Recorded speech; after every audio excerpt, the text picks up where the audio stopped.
Okay, basi hiki ni kipande cha mwisho, nafasi ya mwisho kabisa kwa yale maigizo mazuri ambayo yalikuwa hapa. Sasa leo tunakuja kuanzia katika waterfront hapa katika seaside, mahali ambako leo ilikuwa imeandaliwa sini ya mwisho. Kumbuka ilikuwa ni series wanaigiza huyu jamaa pamoja na binti, yani Duru jina lake kamili, lakini jina aliloigizia kwenye series yake ni Daphne, na pamoja na mtaalamu Selim. Licha kwamba kwenye movie ambako alikuwa wanaigiza ndani ya movie alikuwa tumia jina la Faruk.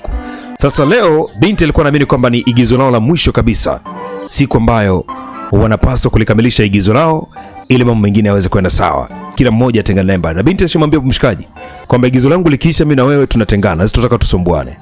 Basi kumbe jamaa alikuwa mwandalia surprise. Duru benim adım Defne. Anasema anaitwa Duru ndio ni jina langu, lakini ninavyoigizia jina ni Daphne. Akasema Duru Armani, Daphne. Kabul ediyor musun? Unakubali kuolewa na Selim Arsoi? Asa binti anashangaa. Mbona tunaitwa majina yetu ya kweli? Ne? Akaona mgoja kwanza. Sabir Anasema mnipatie nafasi nyingine. Nafasi nyingine kivipi? Tımla izlediğim Yaani mpaka director mwenyewe kasema hii nimeipenda hii. Ama nasıl yani? Kivipi yani? bana bir Mweke naendelea nini, mbona sielewi? Anasema nipatie nafasi nyingine. Maana umekubali? Gör. Hii ni ndoa ya kweli? Akasema ndio. Ina maana uone. Kitu gani? Mama. Anashangaa binti mama yake mzazi amealikwa katika ile eneo. Yaani familia yake binti yote imeshaitwa pamoja na mwanaume.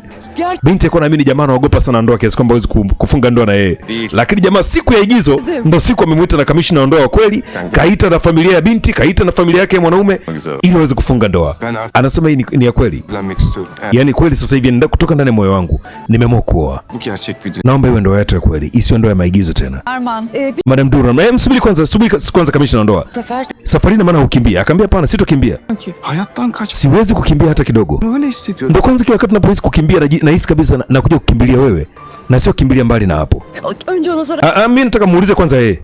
Muulize kwanza yeye. Arsoy. Mr. Selim Arsoi. Unakubali kumuoa Duru Arman kwa mke wako wa ndoa kwa mahali mliokubaliana? Anasema ndio nakubali. Binti alifurahi kweli kweli. Alikuwa anamkataa mshikaji sio kwa sababu ampendi, ni kwa sababu jamaa alikimbiaga ndoa. Alimtelekeza mwanamke kwenye siku ya ndoa. Leo alipoulizwa binti alijibu kwa furaha kweli kweli. Nimekubali. Haya ngoja kwanza nianze mimi. Binti alikuwa anampenda mwanaume, anatamani ndoa hata sasa hivi, lakini mwanaume alikuwa anampenda mwanamke isipokuwa alikuwa anaogopa ndoa. Sababu ni nini? Sababu ilikuwa ni ile ndoa ambayo wazazi wake walikuwa wameipitia. Wazazi wake walikuwa wamepitia ndoa ambayo ni yenye vipengele na mitihani mingi kuliko. Basi hapa ndipo mwisho ambapo jamaa anasema kama mfanya kila kitu ambacho kinaonekana, na sasa upo karibu yangu, sitakuja kuacha kamwe. Hey, mashallah, ndoa ya kweli ndani ya maigizo. Asante sana kwa muda wote.